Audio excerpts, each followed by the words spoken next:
एक कोई इक्का दुक्का गाड़ी आ रही है, यहाँ से पास हो रही है, अदरवाइज तो बिल्कुल एकदम शांति है। और तीसरा ये कि जो गाड़ी में है, जो ड्राइविंग सीट है, ड्राइविंग सीट के नीचे एक ये कुशन लगा है। एक्सपीरियंस नहीं है और आपने इतना लॉन्ग आवर्स पहाड़ों में ड्राइव नहीं किया है, तो अब 2-3 घंटे बाद बहुत टायर्ड फील करने लगोगे। आपको लगेगा यार मैं कहाँ फंस गया।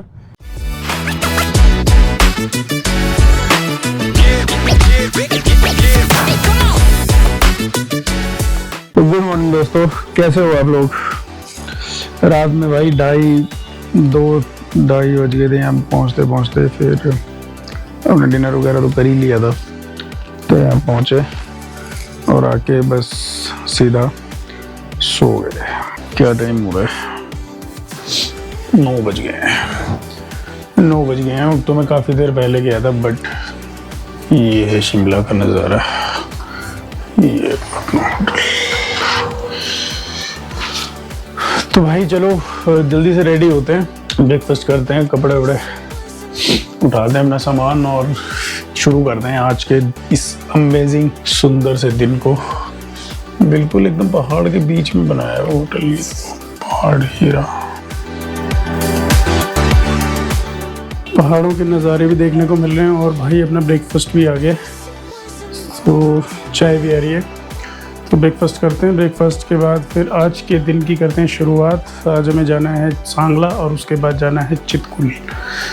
तो भाई ब्रेकफास्ट करते हैं और फिर चितकुल के लिए निकलते हैं। 7-8 घंटे की ड्राइव है और बिल्कुल एकदम एक्सट्रीम हिल्स में ड्राइव होने वाली है। तो चलो भाई ब्रेकफास्ट कर लेते हैं जल्दी से और फिर करते हैं आज के दिन की शुरुआत। भाई सामान वगैरह पैक हो गया, 11 बज गया। मैं निकलते हुए गाड़ी में रख लिए, तो लोकेशन लगा लेते हैं अपनी और लोकेशन लगा के फिर चलते हैं आज चितकुल की तरफ।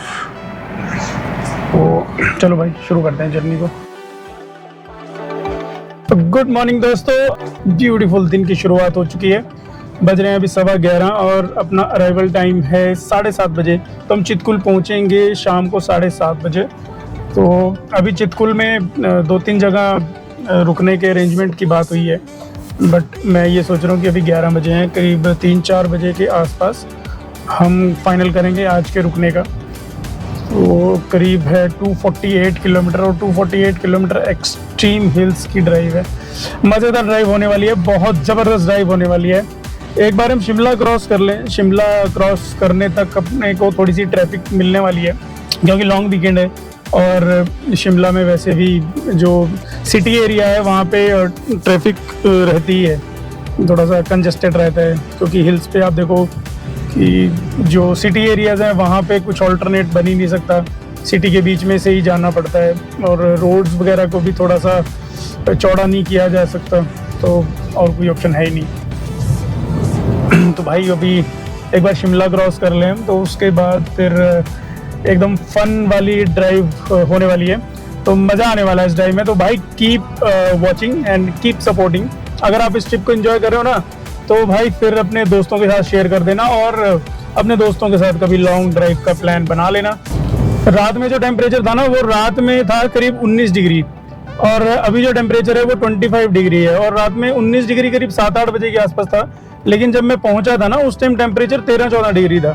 तो जब मैं गाड़ी में से निकला तो ठंड फील हो रही थी, जो हल्की हल्की ठंड फील होती है ना, तो वो ठंड फील हो रही थी, हल्की हल्की सी मज़ेदार, वो वैसी वाली ठंड जो परेशान भी नहीं करती लेकिन बहुत मज़ा आता उस समय। तो वैसा सा टेम्परेचर था रात में। और अभी थोड़ी सी गर्मी फील हो रही है, क्योंकि 25 डिग्री टेम्परेचर है, तो 25 डिग्री पे थोड़ी सी गर्मी तो फील होती है।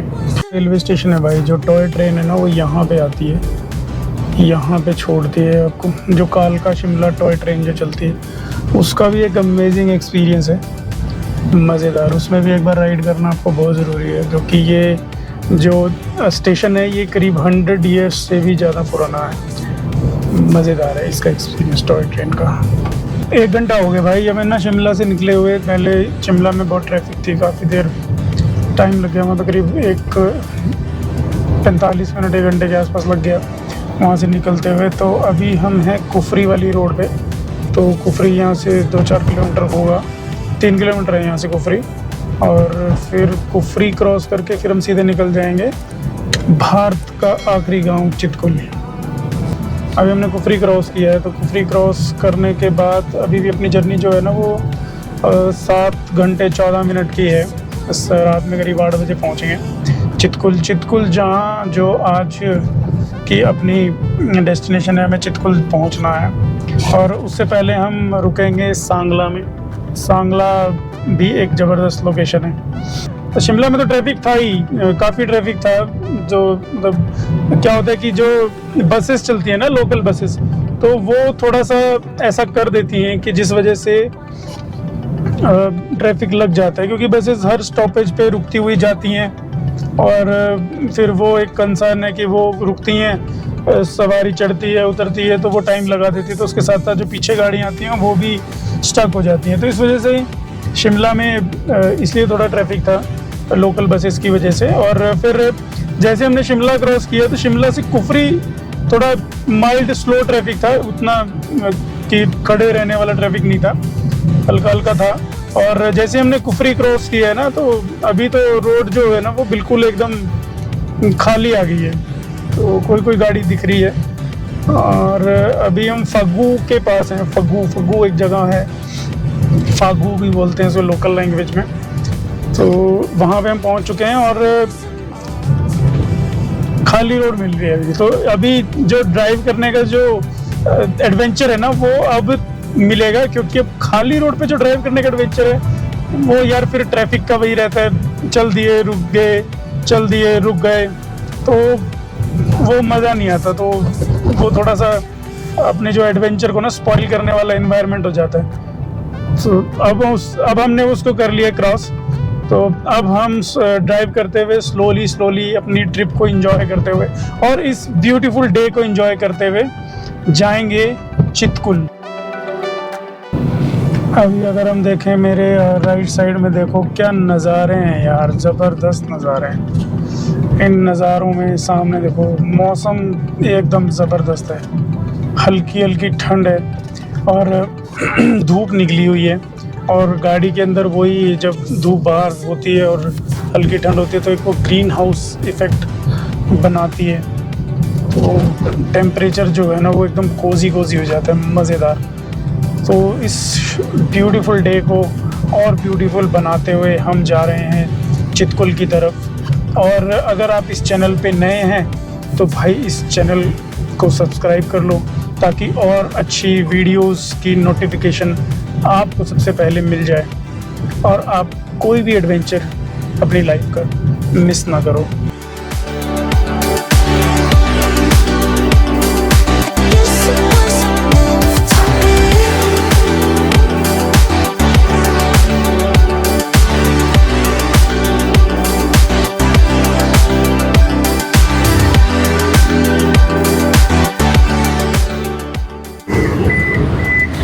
भाई यहाँ पे रुके थे हम अपने ज़बरदस्त नज़ारे देखने के लिए। आसमान देखो यार कितना साफ आसमान है, वाह अमेजिंग। और ये रही अपनी गाड़ी, बहुत ही ज़बरदस्त लोकेशन है, एकदम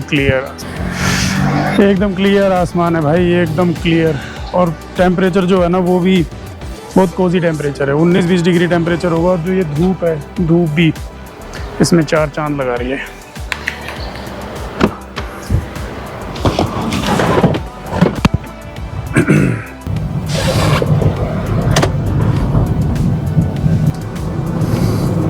ये इन्वायरमेंट आप तभी फील कर पाओगे जब आप पहाड़ों में लॉन्ग ड्राइव एंजॉय करोगे अपने फ्रेंड्स के साथ और हमारे साथ।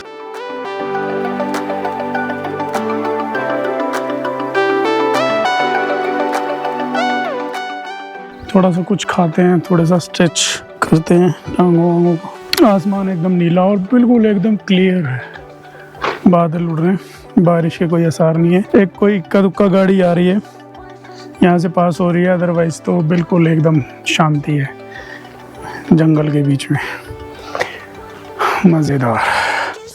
यहाँ पे जो शांति है ना यार, वो शांति तो कहीं नहीं मिलती। वो वाली शांति की बात नहीं कर रहा हूँ मैं, पीस की बात कर रहा हूँ। चलो भाई, यहाँ पे ना बहुत देर रुकने के बाद हमने कुछ फ्रूट्स कुछ खाए और अब अपनी आगे की जर्नी को करते हैं कंटिन्यू। 2:41 हो गए हैं और 14 डिग्री टेम्परेचर है, बाहर का मौसम बहुत बढ़िया है। और अभी जो ये कुफरी क्रॉस करने के बाद जो रोड्स आ रही है ना, तो काफ़ी स्मूथ हैं। ऐसा भी लग रहा है कई जगह पे जैसे नई रोड बनी है। तो यहाँ पे थोड़ा सा मज़ा आ रहा है ड्राइविंग का, थोड़ा सा क्या यार, बहुत मज़ा आ रहा है यहाँ पे ड्राइविंग का। और इतना ठंडा मौसम हो, 14 डिग्री टेम्परेचर हो और बिल्कुल एकदम खिलखिलाती धूप निकली हुई है, ज़बरदस्त। ऐसा मौसम जब वो हल्की हल्की सर्दी आती है ना, तो जब हल्की हल्की सर्दी आती है और काफ़ी दिनों तक धूप नहीं निकलती, फिर काफ़ी दिनों बाद जब धूप निकलती है तो उस धूप में जो लेटने के नज़ारे होते हैं ना, तो उस तरह की फीलिंग आती है यहाँ पे। मज़ेदार, अमेजिंग। इसको यार शब्दों में तो बयान किया नहीं जा सकता, वर्ड्स में इनको वो फीलिंग वर्ड्स में तो नहीं डाली जा सकती, लेकिन ये आप यहाँ पे आके ही फील कर सकते हो। यहाँ पे इस इन्वायरमेंट को, यहाँ पे ड्राइव करने का जो एडवेंचर है वो यहाँ पे आके ही किया जा सकता है। कैसा एडवेंचर हो सकता है, इसको एक्सपीरियंस करने के लिए, इसको फील करने के लिए आपको खुद से ड्राइव करके यहाँ पे आना पड़ेगा। तो कमेंट करके आप बताना कि कब आप नेक्स्ट ट्रिप चितकुल की बनाने के लिए सोच रहे हैं। और ये बहुत एडवेंचरस हो सकती है। सोलो का मुझे नहीं पता आप सोलो ट्रैवल कर सकते हैं नहीं कर सकते, क्योंकि सोलो ट्रैवल करने के लिए आपको काफ़ी एक्सपीरियंस चाहिए यहाँ पे, क्योंकि ड्राइविंग का जो टाइम है वो काफ़ी ज़्यादा है।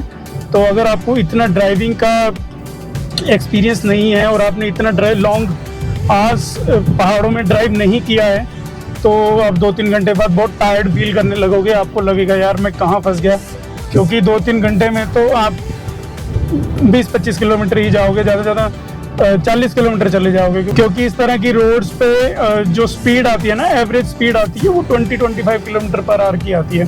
तो अगर आप 2 घंटे चलाओगे तो 40 किलोमीटर 50 किलोमीटर चले जाओगे, इससे ज़्यादा नहीं जा सकते, क्योंकि ये थोड़ी सी घुमावदार रोड्स होती हैं जो एक्सट्रीम पहाड़ों में होती हैं। तो 2-3 घंटे ड्राइव करने के बाद आप कहोगे यार मेरी तो हालत ख़राब हो गई, और फिर आप ट्रिप को एंजॉय नहीं कर पाओगे, फिर आपको लगेगा कि यार मैं कहाँ फंस गया। तो सोलो ट्रिप आप तभी प्लान करें जब आपको काफ़ी एक्सपीरियंस हो हिल्स में ड्राइव करने का, पहाड़ों में ड्राइव करने का। अदरवाइज़ आप क्या करो, आप 4 लोगों का एटलीस्ट एक ग्रुप अपने फ्रेंड्स के साथ ट्रैवल करो, 4 लोगों का। तो उसमें चारों लोग आपको, आपके जो चारों फ्रेंड्स हैं, चारों लोग हैं, उनको ड्राइव आनी चाहिए। एटलीस्ट 2-3 लोगों को तो आनी चाहिए, मिनिमम 2 को तो आनी चाहिए। ऐसा ना हो कि ड्राइव करने वाला अकेला ही हो और जाने वाले 4 हों, तो फिर उसमें भी उसकी हालत ख़राब हो जाएगी। तो 2 लोग हों ड्राइव करने वाले, तो चलो ये रहता है कि 2-3 घंटे एक बंदे ने चलाई, 2-3 घंटे एक बंदे ने चलाई, और बीच में जो 2-2, 3-3 घंटे के जो ब्रेक्स होते हैं उससे थोड़ी रिफ़्रेशमेंट मिल जाती है। तो ही आप यहाँ पे आ सकते हैं। तो मुझे तो लॉन्ग आवर्स ड्राइव करने का काफ़ी एक्सपीरियंस है, मैं 12-14 घंटे ड्राइव कर सकता हूँ। और मैं ड्रिंक ड्राइव नहीं करता, फॉर योर इंफॉर्मेशन की। कई लोगों को ये लगे कि यार ड्रिंक करके तो कहीं भी पहुँचा दो, ऐसा नहीं है। मैं कोई ड्रिंक एंड ड्राइव नहीं करता, ज़ीरो, इसमें ज़ीरो है, मैं कभी नहीं करता। 2022 में हम केदारनाथ जी गए थे, तो केदारनाथ जी गुड़गांव से डायरेक्ट हम 12-13 घंटे में पहुंच गए थे। तो इट्स बेटर कि इस तरह का ड्राइव करने वाला अगर आपके पास कोई हो तो ही आप रोड ट्रिप्स प्लान करें। हम सुबह 5-6 बजे चले थे, हम शाम को 6 बजे करेक्ट पहुंच गए थे वहाँ पे। और अगले दिन जहाँ पे वो जो पार्किंग है केदारनाथ जी की पार्किंग है, वहाँ तक ही गाड़ी जाती है, उससे आगे गाड़ी नहीं जाती। वहाँ से फिर एक शेयर्ड कैब जाती है, वो 4-5 किलोमीटर तक जाती है। फिर वहाँ से वो गौरीकुंड से अपनी पैदल यात्रा शुरू हो जाती है। तो मैंने केदारनाथ 12-13 घंटे में पहुँचाया हुआ है गुड़गांव से। इसको नॉन स्टॉप भी कह लो, या स्टेज ब्रेक तो देखो बीच में लेने ही पड़ते हैं। अगर आप कंटिन्यूसली चलाते जाओगे तो आप में इतनी फटीग हो जाएगी, और बॉडी, कई बार ऐसा लगता है कि बॉडी नहीं थकती है, बट हमारा जो ब्रेन है ना, दिमाग है, दिमाग थक जाता है। हम आंखें खोल के रखेंगे बट दिमाग सो जाता है। तो एक फटीग हो जाती है, फटीग मतलब एक अजीब सी थकान हो जाती है। तो उससे बचने के लिए आपने क्या करना है, आप हर 2-3 घंटे बाद आप 10-15 मिनट का ब्रेक ले लो। उससे क्या होगा, आपकी जो बॉडी है उसको थोड़ा आप गाड़ी के बाहर निकल के थोड़ा चल लो, थोड़ा वॉक कर लो, कुछ ठंडा गरम कुछ पी लो, जो भी आप प्रेफर करते हो, चाय, कॉफ़ी, पानी, जूस, व्हाटएवर जो भी आप प्रेफर करते हो। थोड़े वॉक करो और थोड़ी बॉडी स्ट्रेच करो और कुछ पानी वगैरह मतलब कोई भी ड्रिंक वगैरह आप पी सकते हो। तो हर 2-3 घंटे बाद आप ऐसा करो 10-15 मिनट के लिए। और बीच में जैसा होगा कि लंच वगैरह करने के लिए तो आप रुकोगे, या अगर आप सुबह निकले हो तो कुछ ब्रेकफास्ट वगैरह करने के लिए रुकोगे। तो शाम अगर हो गई है तो चाय, कुछ ऐसे चाय या स्नैक्स कुछ लेने के लिए रुकोगे। तो ये बीच में जो ब्रेक्स होंगे ये इनके एडिशनल आपने ब्रेक्स लेने हैं 15-20 मिनट के। तो आपकी ट्रिप काफ़ी इंजॉयफुल हो सकती है, आप काफ़ी इंजॉय कर सकते हो ट्रिप को, आप टायर्ड फील नहीं करोगे, आपकी बॉडी थका फील नहीं करेगी। तो ये जो ट्रिक्स हैं इनसे आप और अपनी ड्राइव को और अच्छा बना सकते हो, यानी कि आप एरर फ्री और ट्रबल फ्री बना सकते हो अपनी ट्रिप को।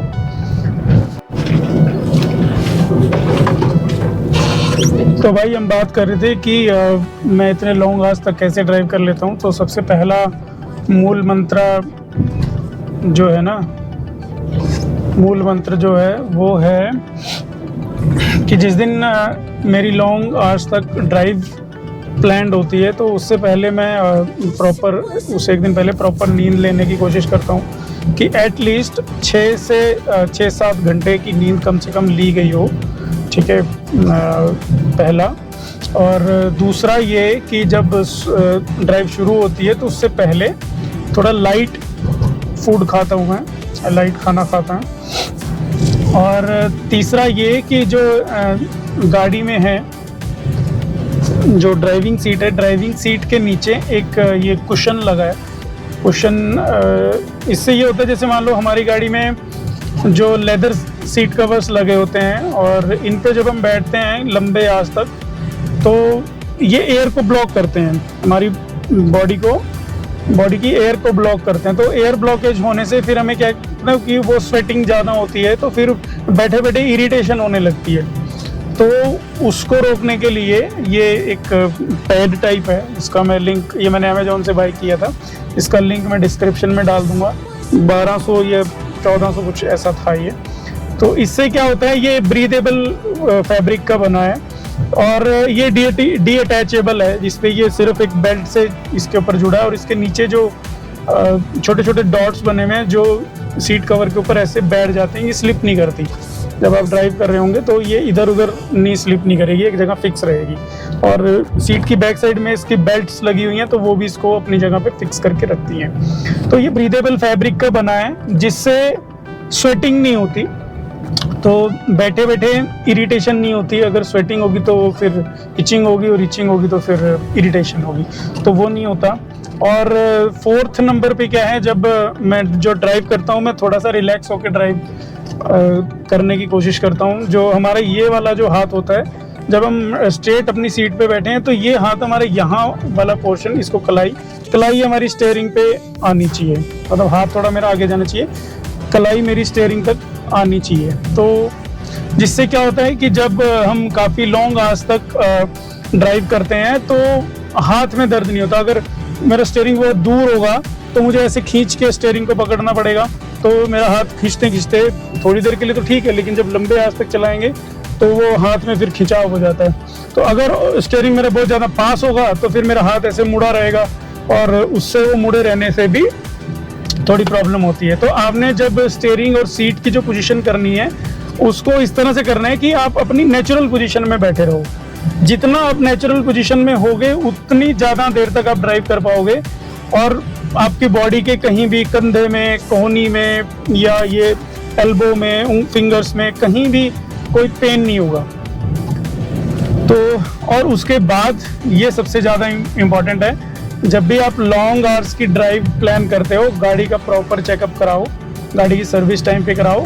और अगर सर्विस और ये सब हो चुका है तो निकलने से पहले 2 चीज़ों का आपने ध्यान रखना है। एक तो गाड़ी के टायर की अलाइनमेंट और दूसरा बैलेंसिंग। व्हील अलाइनमेंट और बैलेंसिंग। बैलेंसिंग से क्या फ़ायदा होता है, जब टायर काफ़ी स्पीड से घूमता है तो वो एक तरफ जिधर उसका वेट ज़्यादा होता है वो उधर को ऐसे झटका मारने लगता है। तो अगर 80 से ऊपर जब गाड़ी आपकी चलेगी तो आपका स्टीयरिंग ऐसे जोर जोर से हिलने लगेगा, अगर आपकी गाड़ी की बैलेंसिंग ठीक नहीं होगी। और अगर आपकी गाड़ी की अलाइनमेंट ठीक नहीं होगी, अलाइनमेंट मतलब कि अगर आप गाड़ी को ऐसे 40-50 पे चला रहे हो और स्टीयरिंग सीधा करके अगर आप उसको ऐसे छोड़ देते हो तो गाड़ी आपकी सीधी जानी चाहिए। ये हाईवे पे आप थोड़ा ट्राई करके देख सकते हो। अगर आपकी गाड़ी की अलाइनमेंट खराब होगी तो जैसे आप स्टीयरिंग को हल्का सा छोड़ोगे तो आपकी गाड़ी लेफ्ट में या राइट में अपने आप ऐसे टर्न हो जाएगी, हल्की सी, पूरा टर्न नहीं होगी, हल्की सी टर्न हो जाएगी। तो ये ट्राई कर सकते हो, तो इससे आपको पता चल जाएगा कि आपकी गाड़ी की अलाइनमेंट खराब है। अगर अलाइनमेंट खराब वाली गाड़ी को आप लॉन्ग ड्राइव पे लेके जाते हो तो उससे क्या होगा, जिस तरफ को वो जा रही है वो एक तरफ को गाड़ी सीधी तो चलेगी नहीं, तो वो एक तरफ को जाएगी बार बार, तो उसको रोके रखने के लिए आपको स्टीयरिंग को ऐसे कस के पकड़ना पड़ेगा। तो जिस हाथ से आप उसको कस के पकड़ोगे आपको उसी शोल्डर में पेन होने लगेगा।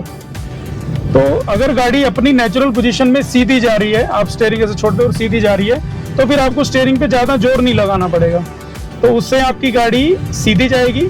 आपके कंधों का जो इंटरवेंशन है वो स्टीयरिंग के लिए कम रहेगा और आपके कंधों में पेन नहीं होगा। तो ये पॉइंट्स हैं, इन पॉइंट्स को आप याद रखो, ये मेजर पॉइंट्स हैं। अगर इन पॉइंट्स पे आप ध्यान देते हो, और अभी मेरी तो हैबिट बन चुकी है इन पॉइंट्स की, तो मुझे याद भी नहीं रखने पड़ते कि ये पॉइंट्स हैं, क्योंकि ये मेरी नेचुरल हो चुका है, तो इसलिए मैं ड्राइव कर लेता हूँ। तो ये 5-6 जो मैंने अभी आपको बेसिक रूल्स बताए, ये बेसिक रूल्स हैं लॉन्ग हार्स की ड्राइव करने के लिए।